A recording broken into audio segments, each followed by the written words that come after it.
দুই বাংলার এক জনপ্রিয় জুটির নাম শাকিব শ্রাবন্তী। 2016 সালে প্রথমবারের মতো যৌথ প্রযোজনায় নির্মিত সিনেমা শিকারীর মাধ্যমে শাকিব খানের সঙ্গে জুটি বাঁধেন শ্রাবন্তী। শিকারী সিনেমাটি দুই বাংলাতেই তুমুল জনপ্রিয়তা অর্জন করেছিল। শিকারী সিনেমার পর ভাইজান এলোরে নামক আরও একটি সিনেমায় শ্রাবন্তীর বিপরীতে অভিনয় করেন শাকিব খান। ভাইজান এলোরে সিনেমাটি দুই বাংলাতেই সুপার ডুপার হিট হয়, সেই সাথে হিট হয় শাকিব শ্রাবন্তী জুটি। শাকিব খান যে ঢাকাই সিনেমার কিং এটা তো সবাই জানেন। শাকিব খান যে সিনেমা করেন সেই সিনেমা নিয়ে থাকে দর্শকদের প্রবল আগ্রহ।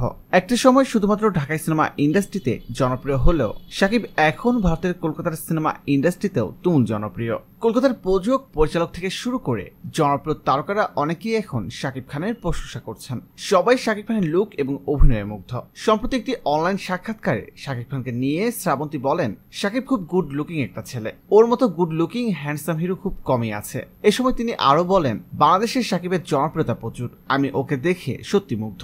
তো প্রিয় দর্শক, শাকিব খান এবং শ্রাবন্তীর জুটিকে আপনাদের কাছে কেমন লাগে কমেন্ট করে জানিয়ে দিন। আর বিনোদন জগতের সকল খবর জানতে এখনই সাবস্ক্রাইব করে রাখুন ASD Webs ইউটিউব চ্যানেলে।